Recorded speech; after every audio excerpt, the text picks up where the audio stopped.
awkward silence in the I love beginning, as it. always. It was like, who's going to talk Yes. first, you or me? Yeah, I'm going to talk first. Yeah. Of course you Hello will. I'm and so sure. welcome. I'm going to talk over you. Yeah, this is what's going to Hi, Lance. Really nice to see you. Thank you so much for coming back again. So, welcome everybody to this very exciting live webinar. So, Lance Rubin has I have known Lance for many years. He was probably the person that we've had most frequently on back on these virtual meetups. So I first met Lance when we was one of my first speakers. Do you remember when we first started the Melbourne meetups and when we used to Yeah. do it in person? So yeah, how are you doing, Lance? How is Melbourne? Good. We're now officially the most locked down city in the world. So that's not a badge that we want to, wear proudly, but we have to. So I hope everyone's safe and well and keeping healthy at least. But life goes on in the financial modeling world and the tech world. So it's we're extremely busy, which is good. But and yeah, Danielle, it's always good to be back and helping and sharing the knowledge that we sort of have as part of what we do with people that are sort of trying to get their heads around all this tech stuff. So it's yeah, we in Sydney are not used to being locked down, and we have been locked down for quite some time as well now. So I guess we just it's just what the rest of the world went through last year, I suppose. But yeah, we're still. Hopefully, it will not be too much longer. But the wonderful thing, as you say, Lance, about financial modelling and these online sessions is that they go on no matter what is happening in the world. So yeah, Lance, I'm sure you will talk a little bit about yourself, but Lance runs the team at Model Citizen. He has so many different things that he does. He is a partner at The Art Performer. He's a director at BGC Consultants. He's an FMI trainer like me, and he's also dedicated to the world of financial modelling, as am I. And I'm sure that he eats and sleeps and breathes financial modelling all the time, especially when it comes to technology and the use of technology in the context of financial modelling. So yeah, Lance and I were both judges at the recent Financial Modelling Awards, and at the previous awards, which were the Innovation Financial Modelling Awards. The winner of those awards was ValQ, and I think you're going to, is that one of the software that you're going to be showcasing tonight? Yes, Danielle, it is. Great. So I can see we've got people joining us from all over the place. So people are joining us from all over the world. And if you are joining us live on Zoom, do feel free to pop any comments in the chat. We'd love to hear your thoughts on it, and we'll try to keep track of the chat as we go. If you have any particular questions for Lance, any sort of, I'm sure he would love some curly questions, so you can pop those in the Q&A, and we'll also be keeping an eye if you're joining us on YouTube, so we'll be keeping an eye on the chat there as well. So yeah, I'll pass over to you, Lance. Now, everybody needs to keep their phone handy as well, because I think you've got some QR code interactivity in store for us as well. That's right. Okay. So thanks, Danielle, and thanks for inviting me again. So just quickly popping into the slide deck. And so if you can use the QR code, it'll take you straight to Menti. So I'll leave it on the screen for a little bit. If you do go to menti.com, you can then pick up that code 34335620. So we'll give a little bit of time for people to jump across. Just yeah, QR code. Just hopefully by now people know what QR codes. Yeah, we just hold up your phone and yeah, we all know how to do that now. Check yourself in to the Menti, just like you would if you're going somewhere, and you should get this question. So already we've got 15 people answering, which is great. So this is an important question around your understanding and use. So it's sort of a double-headed two-in-one. Sort of from the left, very little know and use, to on the right, know a lot and use frequently. I'm clearly in the right in terms of, we know a lot about low code, no code tools. and we use them a lot. But it's interesting because I think, when I do unpack the word low code, no code, I think people will find they actually inadvertently have been using it without being aware of it. And so things like, your VBA recorder and the like, certainly interesting in terms of a low code application within another application. Looks like a lot of people are quite new to it though, just looking at the responses that we're getting here. Yep. Absolutely. So definitely in the majority, we'll come back to all of the different polls. So maybe let's start in explaining what is low code, no code. So, typical Wikipedia, I'm not going to read it, but effectively, there is definitions around what low code and no code development platforms, and that's kind of where it started. It started in the IT space, and obviously it's moving more and more into other areas of technology. So I love my good Simon Sinek golden circle, why, how, and what. So let's unpack low code, no code in terms of why, how, and what. So why does it exist? Well, it exists to reduce traditional hand coding. It exists because we're trying to get a wider range of contributors and users to something, be that a coding language or a solution or an application or a model. It's wider adoption. And the other big why is it exists because it's a much lower cost of initial setup. So if you think about it, when you're deploying a website, you can use Wix and Squarespace. These are content management systems, but they apply low code technology in terms of you don't have to write HTML code. So how is it? So what it actually is doing is it's helping you create an application like a website or an app. But in what I'm going to talk about is actually how you're creating a model, a financial model, or in some cases, even a data model. How it accelerates the delivery, so you can do things far quicker than probably you were ever going to be using. Chris, good to see you. Low technical skills. You don't need to really understand coding, right? So it does it in a way that is really easy to use. You don't need to know how all the ins and outs and bits and bytes and everything else. So what is it? What technically is it? Well, it's a graphical user interface, or a GUI. You often hear tech people say GUI. And it's not that fuzz, that's not that squishy stuff, right? That your kids play with. This is graphical user interface, which means it's a visual representation of the function. So it's actually easy to use. You can see it visually. Like click and drag, things that are menu items. You'll see that when I demonstrate a bit more tonight. Add-ons and add-ins as well are very much part of the low-code, no-code technology, particularly in the context of Excel and Power BI, which of course are my two favorite tools. Model application and model output, of course, is kind of what you get at the end. So at the end of doing that, you actually get this model, or you get an application in some cases. So how does low code, no code work for modelers, and what are the different types? So we've got design tools, and so what we're talking about is the visually designing a model before you create a model, without writing code. So you can actually create something, you've got that in data models. And so you can see the models and the process and the flows and how it works. So the design tools are quite powerful. There's build tools, and that's where I'm going to focus most of this around the build tools, because we're talking about accelerated development of logic and structure. And then the how is actually modular spreadsheet development, which has been around for quite some time. Medano is a well-known application in that space, but also using natural formula language. So you're building without actually writing complex code. So if you think about an IRR formula or an NPV, you're just calling that function and you're just popping into the bits. You're not actually writing the NPV formula and discounting, because that's long form, it's short form.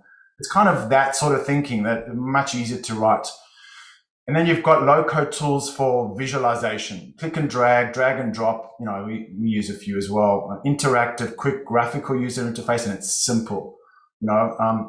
Putting a chart in Excel is not too difficult, but when you want to start doing nuances and changing stuff, it becomes quite fiddly around axes and fonts, and so it's making that process a lot easier. So for us in Model Citizen, which is a company that I run with my team, every single modeling job, we do scoping, we do build, and we do implementation. In implementation, we hand over the model to our client or we train someone. But scoping is roughly 30% of our effort. The build is about 55%, and of course, the balance is implementation.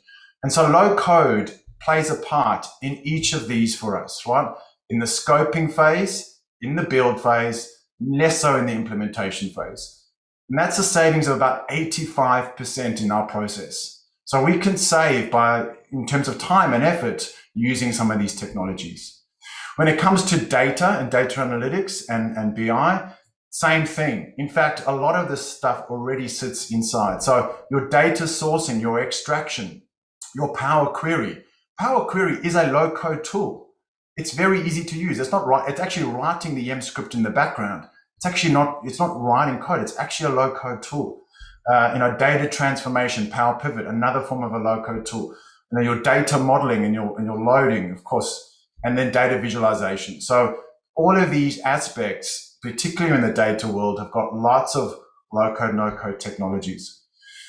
So how's this relevant to us? If you think about tech projects are extremely expensive. If you think about everything that's happening in our worlds, a lot of it is around technology and tech transformation. Tech projects are very expensive. So low code, no code helps you do a lot. Less people to do the same amount of work, right? You can just get much more work done and help many more people. There's a skill shortage. Not everyone knows how to write code. Not everyone knows how to build a three-way model from scratch. But if you use some other tools, you could actually do some of that without, yes, there's a risk to that because you don't understand what's going on if you've never built it yourself. But still, it means that more people can do something without a very deep knowledge. That's still a benefit. Reduction in human errors. Of course, if you're writing code, there's always risk of errors. And Industrial 4.0 and just the way that AI is going, the way that technology is moving, it's about helping humans evolve and do things quicker and faster. And this is my punchline on this is to enable modelers to disrupt programmers. So I'm sick and tired of IT programmers designing systems saying, we're going to kill Excel, yes, Chris, and say, we're going to take over the world. When actually modelers can do what programmers do, and modelers can do a lot more using low-code, no-code technologies. So all of this put together means that we're going to have more time for critical thinking, more time to explore scenarios, because we're spending less time doing and building. But most important is we're going to have more time to make better decisions that people value and will pay a lot for to get done. So these are some of our low-code, no-code tools that we've used and continue to use. Power Query, as I said, is a low-code tool.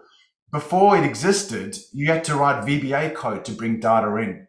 But of course, even before that, there was the VBA recorder, which I'm guilty of using, absolutely. So I would record VBA and I'd go in and edit the code, right? So that is a low-code technology that's sat inside Excel. I'm going to cover the Power BI mobile app development in terms of what it has. But of course, in terms of getting data, mapping data, we use Medano, Data to get data in. Medano for modular spreadsheet development, Modeler, which I've shown before, interactive modeling visualization. Most of those are either inside Excel or outside Excel, like Modeler. But what I'm going to focus on are the two add-ins that are inside Power BI. So we're talking about InfoRiver and VelQ, which is about data financial modeling mashup. This is bringing data analytics and financial modeling together in one area. We can actually do proper scenario analysis, proper forecasting in Power BI with no DAX. And so the one tool that I'm looking forward to is Lambda, the VBA killer, I think is they're going to call it. So I don't know, Daniel, if you've played with it yet, or I don't know if it's available to certain people. It's not in the public domain, but that's one thing I'm really looking forward to, particularly helping with dynamic arrays and a few other anomalies. Okay, so like I said, we're going to focus on two parts to this. One is pushing data into a mobile app from Power BI that sits as a native tool inside Power BI. Again, no coding. You don't have to. You don't have to write a single line of code. It's click, drag, and publish. And then through publishing, you can actually see it on your mobile phone. Now, you've got to be careful when you push into mobile, how much data you use, what data you push, it's a small screen. You've got to think about these things. Then we're going to look at intermediate and advanced customized logic in terms of building models using InfoRiver and VelQ. Okay, some of you have seen this. If you haven't, you can go to modelcitizen.com/PowerBI-2. So this is a built from scratch financial model visualized in Power BI with income statement, balance sheet, cash flow, KPIs, small multiples, the whole lot, with a lot of coding, a lot of Mscript, and a lot of DAX. And to build something like this takes a long time and takes a very, very deep knowledge in how to write code, particularly DAX, to build some of these reports. Another one, which Danielle, I guess you can just copy and put into the chat, which I'm going to show now, is using parameters, using scenario analysis, which you can then use. So there's our website, but I'm actually going to also demonstrate it shortly, where you can push information to a mobile and make it interactive.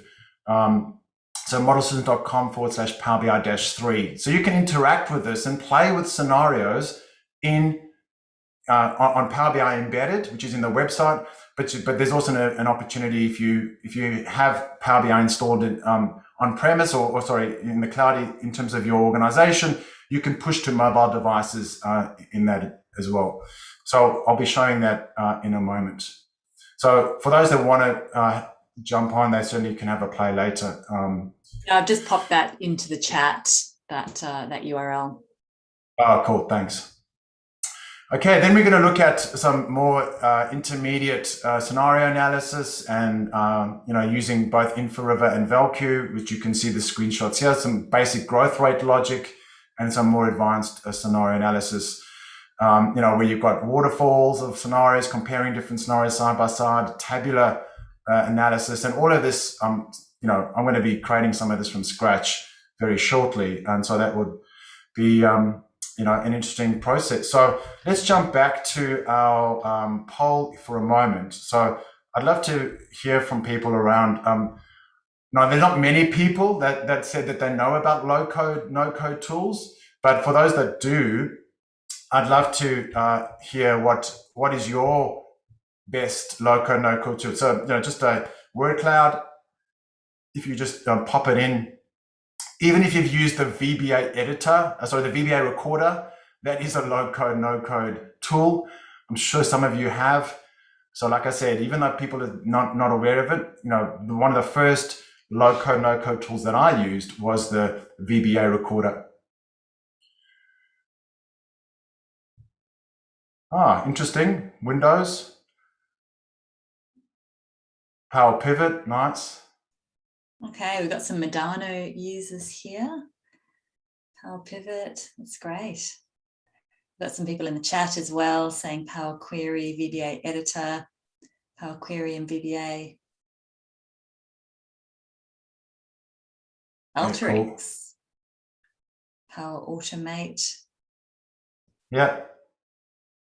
Knowledge Alteryx. Studio for ML and analytics. Nice, Clinton.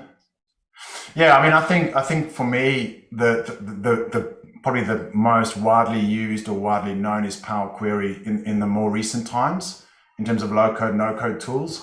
VBA Recorder, obviously, was probably one of the first of its kind in Excel for financial modelers. But yeah, cool. Next question. So how long do you think would it take for you to build a forecast or two scenarios over a baseline, over financial baseline data in Power BI? So you've got baseline information, right? How long will it take you to say, okay, that's our baseline. Now we want to create a forecast for next year. And we want to have a forecast on a particular revenue item in our income statement. And in Power BI, we want to be able to do that, and we want to be able to share that scenario analysis. Right? So how long do you think it would take? More than an hour, 2 to 5 minutes, 6 to 10, 11 to 20, 21 to 60. The best job will be that. Just put your top, Okay, yeah, we're getting most people think it would take more than an hour by the look of it. Yeah. Data cleaning, feature selection is a challenge, 5 or 10 minutes. If you have the data in a clear format, of course, it's really depends what format the data is in. Yeah. Correct. But I guess take the view that it's the data is in a reasonably good format to start with.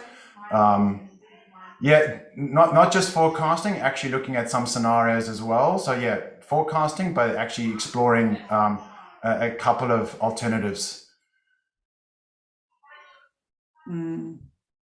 Yes, I think it would. Okay, so I have a challenge on my hands, Danielle, because I think I can do it in 2 to 5 minutes. Right. No. So I'm going to do. Are you going to show us? Are you going to show us now? Yeah, I am going to show you now. So great. I'm going to put myself on the chopping block and jump to the live demo. Okay, so let's quickly show the first one, which is this pushing to mobile. So this is just this is low code, no code inside Power BI that allows. So this is the scenario manager through a parameter, a what if analysis. So I'm changing margin or income. And of course, I've got conditional formatting and all of that's changing here. So that's kind of standard stuff. But now if I wanted to push this to a mobile, I have this mobile layout. I don't know whether many people have used it.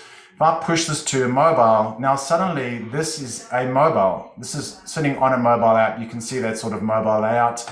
And all I'm doing is I can, take something, I can drag it across and I can put it in there and I can make some changes if I wanted to. Right. So again, low code, no code. I'm not doing any coding. And once I publish this, it will be published inside PowerBI.com within my organization.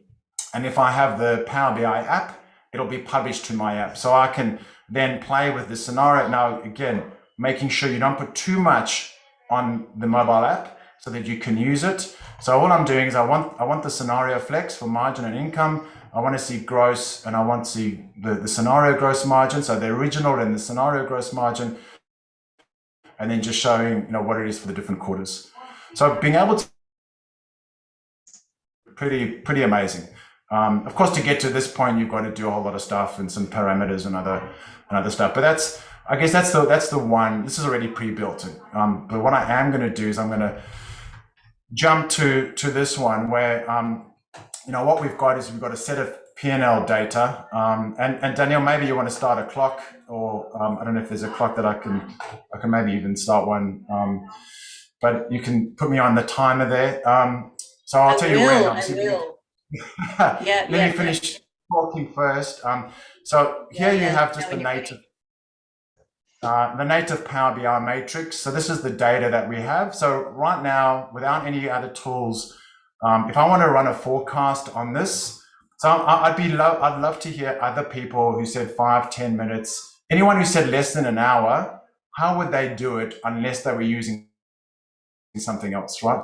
Because to be honest, to add the forecast and the scenarios across specific items and add in a driver like a growth rate, I do think that without low code, no code, it would take more than an hour to do. The indication that it would take a lot of DAX to do this. So I'm interested to see how you can do this without DAX. Yep, a lot of DAX for sure. So let's start a new visual. So I'm going to use starting off with one. Start the timer. So start, go. Okay, so I'm using Info River and I'm going to use the Smart Wizard. I'm going to select their financials. I'm going to click next. This is just a formatting of the matrix. I'm going to select that particular format. Now what I'm going to do is I'm going to take the current year data, modified group value. I'm going to put that into current year. And then I'm going to break that into organization by column. And then I want to see the account by row. I want to see that by different packages. And I also want to see that by different events. And then I want to put in my period. So here on the left, it's just built that for me. So if I click and I expand, I can see different periods and all the like. What I want to do quickly is I want to collapse this. So let's just go collapse to account level. Now I've got very similar to what I had in Power BI, but now watch what I'm going to do. I'm going to take the sales and I'm going to move it up. I'm going to take revenue, I'm going to move it up. I'm going to take other revenue and other income. So I can absolutely change this as I go. So now let's collapse this back up. Now, this first one, I'm going to call this US entity. So this is working inside Power BI. It's sort of like Excel inside Power BI. This is my Aussie entity. And this is my UK entity. Know how easy it is. I'm just typing away. Now what I'm going to do is I'm going to go and add a new column. So I'm going to add in a static column. And this static column I'm going to call growth rate. And I'm going to apply that. And I'm going to call this the driver. That's a calculated, that's the assumption. Now I'm going to change this to a percentage. I'm then going to add in another column. That next column I'm going to make a formula. So I'm going to call this the forecast. Now what I'm going to do is I'm going to take the grand total, which is the total of all of the entities. I'm going to take the total by the modified group value, because that's the modified group value data set that I'm applying. I'm going to multiply that. Notice the natural language, just nice and easy. I mean, natural Excel type formulas times 1 plus the growth rate. Close brackets. And you'll see as I'm typing all of this, all these functions, there's all these Excel functions, if, and, average. Oh my God, you know, so you've got all of that at your fingertips. But of course, I'm just going to use simple maths. I'm going to make this aggregation sum. I'm going to apply that. And there it's calculated the group. I'm going to call this the forecast. Now I'm just going to click back so this logic refreshes. Now what I'm going to do is I'm going to put in, for here, I'm going to put 0.05. And there we go. My forecast is complete. I can then add 0.025. Right? Danielle, how long? What's the time? Oh, yeah, just under 3.5 minutes. Woohoo. Right, 3.5 minutes. So I'm going to just show you one that I've completed, which had, actually, this is the final one. Now, people want to know, what is it? What is it that you're using? What tool? Because it does not look like your standard Power BI. It's called Info River. It's an add-in. It sits inside Power BI. It sits in the app source, and it's what it does. So here's my driver. This is a growth rate base. This is upside. And now I've got all of that being calculated by different products. So now I can actually,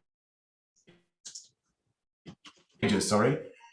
So yeah, it's not the standard matrix. If you click on this, you'll notice here's your matrix icon. It's actually highlighting this Info River icon. Paul, you know, I'm not sure exactly. There's pricing on the website. You can have a look. But yeah, so in the end, we're not here to sell software. We're not here to sell software. We're here to explain to people how some of the stuff is pretty cool. So even, you know, this report and the pagination data deer company, I can change all of that, and I can have all those different entities. So that's pretty amazing. I'm sorry, like when I first saw this, I'm like, that you know, we can do. So there's a whole range of things you can do. Insert calculated rows. You can add you can do all sorts of, like, everything is at your fingertips. It's really, really easy. Okay, so that is firstly the Info River low-code, no-code tool, which, as you can see, is kind of more of a reporting. If you thought that was quick, then I'm going to go even faster, right? So we're going to use, and you can see the timer now, Danielle.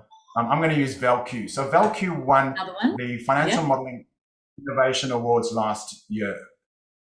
Have you started or? Yeah, now I have. Yep. Okay. So same thing. Modified group value is my value. Now what we're going to do is we're going to, same thing, organization name. I want to have a look at that. I want to slice that by different packages, and I want to slice that by different events.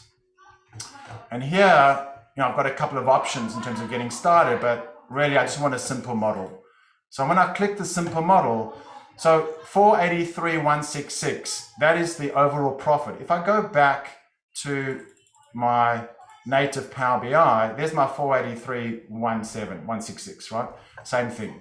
So it's done exactly that, but it's done it in a visual node format. What I mean by node is I can expand each of these nodes and I can see what's underneath each of them. So now I have, bronze cats feeding up to GBP. And now I want to change a scenario. So I want to 10%, or I want to decrease. So let's just go up by 17%. So I want to change cats by 17%. But actually, you know what? I want to do something else, Danielle. I want to create another scenario. So I'm going to go scenario 2, and that's gone back to the baseline, right? And now what I'm going to do is I'm going to add a constant number over the entire period. So what this is going to do is going to allow me to change. So now I'm going to go 19,125, enter. So just typed in a number, and that typing in then recalculates that. So now I'm 26%. That's downside case. Now I click this little button here. I want to click scenario 1, scenario 2, and baseline, compare. Bang. So there's my 483,166 that we started with. This is my 17% growth rate, and this is my 19,125 that I've done evenly throughout the period. I can change percentage increase, I can do individual. I just went the easy route and said, okay, well, let's just put all of those. So yeah, I mean, not in this version, but you can download this to Excel if you wanted to. In terms of managing different scenarios, you can add and compare, do other things. If you wanted to have a look at some of these scenarios as well, what we can do is we can double click and it can show you some of those comparisons. This is the baseline, this is the scenario, the adjustment, and that's happened in cats. Now, if I changed other things, it would show those as well. And then this is the ultimate simulation result. So Danielle, stop the clock now. What did you get? 2 minutes and 45. Right. So faster than the other, but I created more scenarios even quicker. So if I look at a completed version, which again, I did this, obviously beforehand. Now what I'm doing is I'm actually going down to drivers, because that might feel like it's a bit too rudimentary. It's kind of like, yeah, but life isn't that simple around percentage and number. So what I've done is I've actually created logic. And in terms of logic, I've created a particular node for the bronze cats. So now you'll notice that in the previous one, it just ended here. There's no additional node. Here I created a new node for cats, and I created new logic. And this logic is volume and growth rate. So now I can change. I was going to say, a lot of the time it's about thinking through the logic. It's not just about building. It is actually getting the structure right is often what takes the time. Absolutely. So here you have a composite node. So you have the volume, growth rate, inside volume. So if I wanted to make changes to volume, I could make those changes here. So if I wanted to come in and say, this is 4654, it records that. It has an editing tracking tool, but I've got all of those changes. I can come to price. I can change growth rate, same sort of thing. I can change and slide up and down, or I can go and I can change individual. And all that time I can click now I have an executive summary, upside, downside, and baseline. And I can compare. Now you can look, wow, okay, so from the executive's perspective, we have an executive case, around 6% entities. The upside case, I've done these different products. The downside case, I've got decreases in these products. And this is the ultimate result.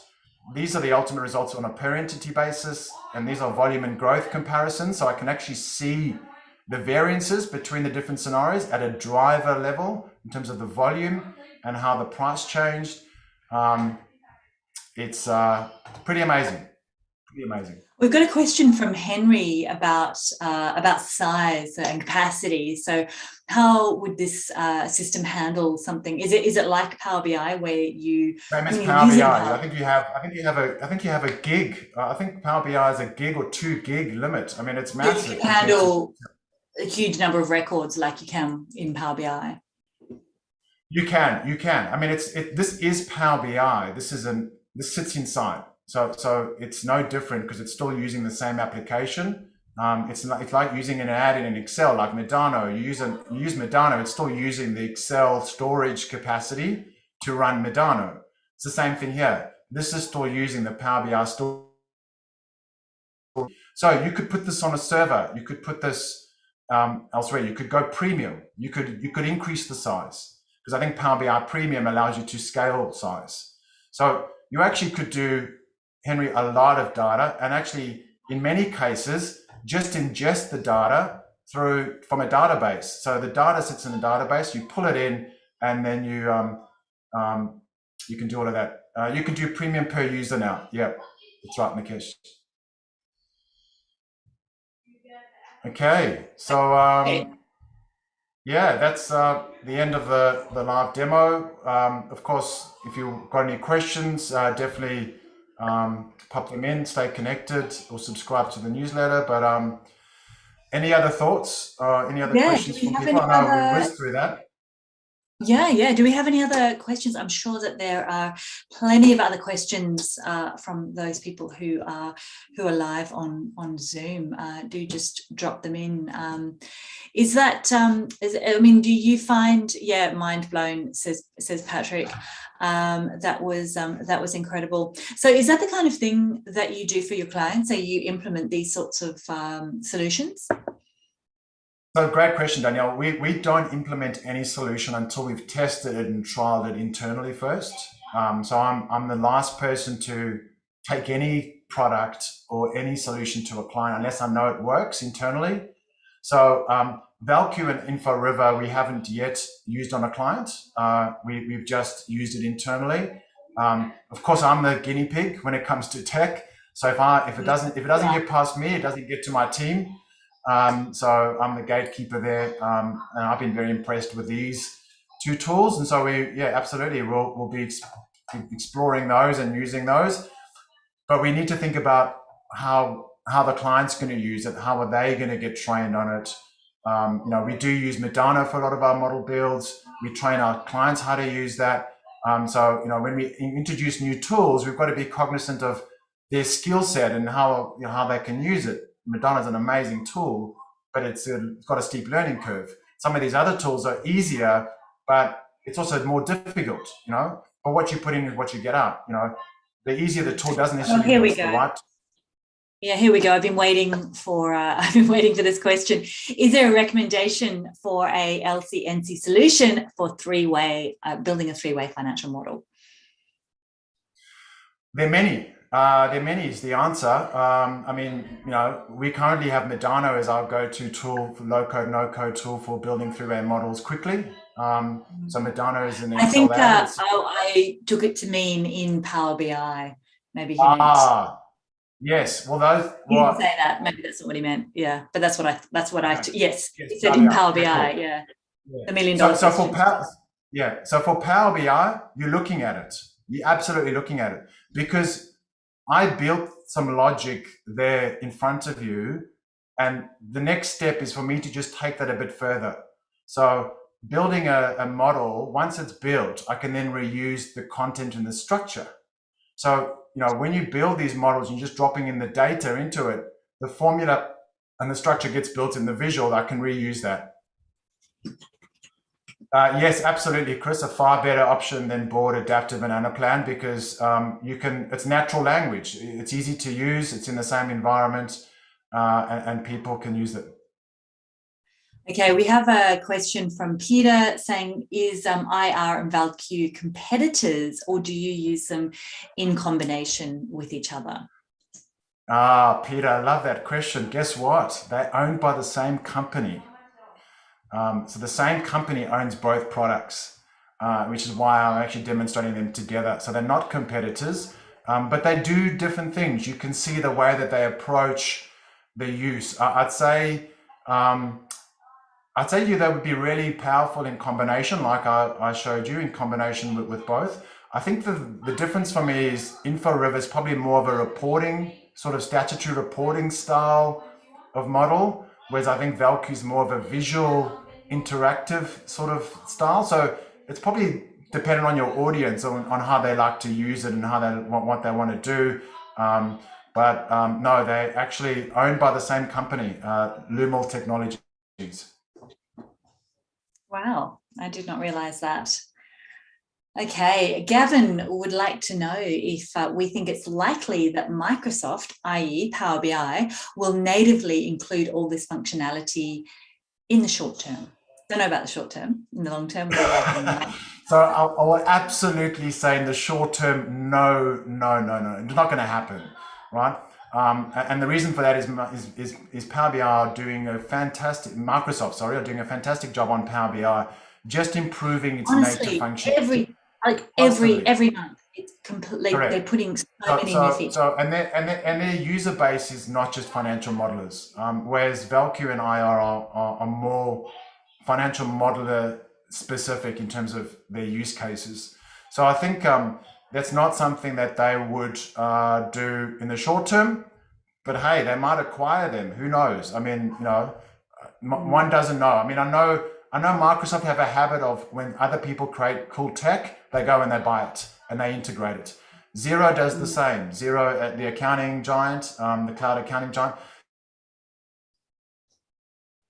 Same thing with other technologies where the bigger players see someone that designs something, they absorb it into it. But there's a lot that has to happen before that happens anyway. And so I'm not going to wait for Microsoft to move. I'm going to dabble myself. And that's why I'm always playing with stuff outside of the core of Microsoft, Excel and Power BI, because I don't think that they're ever going to get to where they need to get to, because we're not the only audience.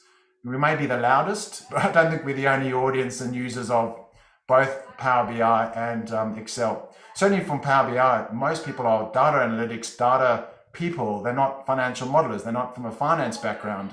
So I think they're a different beast. They don't think like us. Yeah, it's a very different, very different types of use cases, and the audiences, as Gavin says, is very different for modelers and for people using it for different contexts. Yeah, absolutely. Got a question here from Ian. I don't know if you can read that, Lance.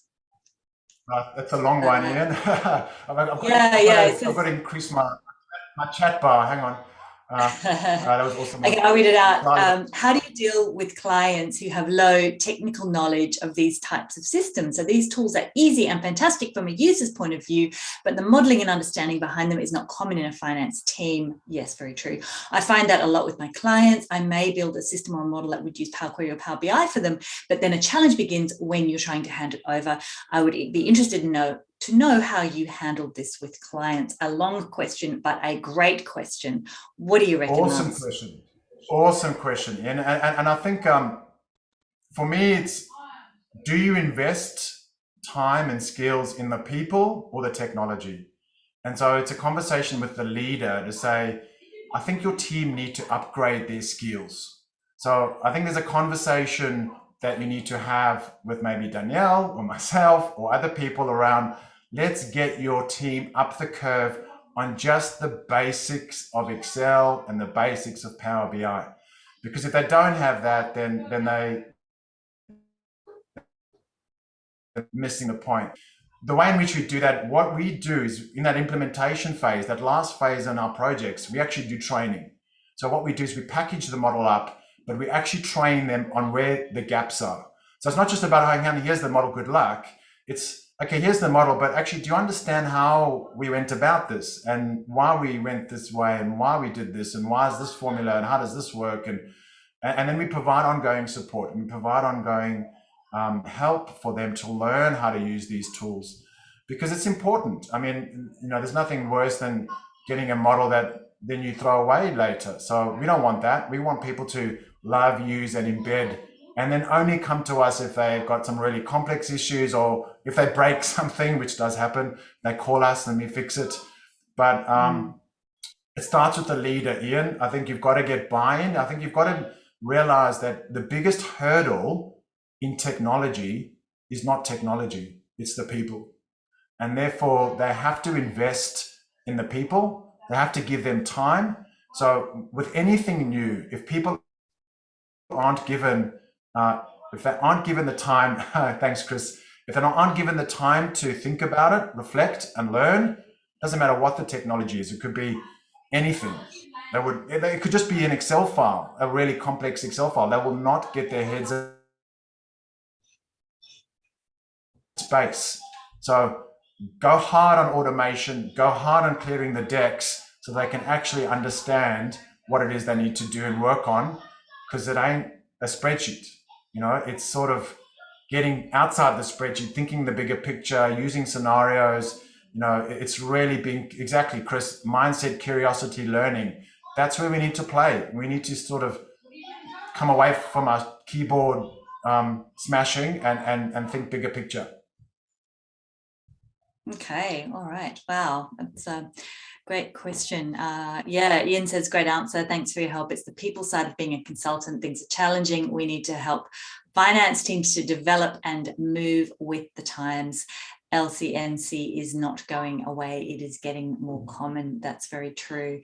I think it's, yeah, I mean, it is really, people need to upskill. That's personally, I always stay within the Microsoft suite of products, just because everyone knows how to use it. And we need a LCNC book for dummies. Yay! Yes, yes. What do you reckon, Lance? You want to create a dummies book for for low code and no code?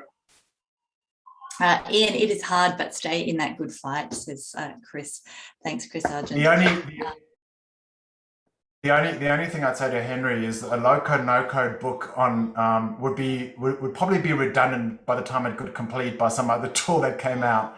It changes so quickly.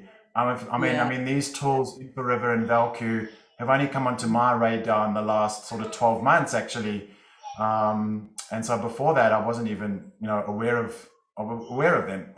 So I think, it's a great idea, but I think it's in itself going to be a challenge to keep that book going. I mean, you probably have the same challenge with Microsoft's updates, Danielle, in your books, in terms of them updating. Yeah. But I'm actually writing another edition of this one. The second edition is coming out soon.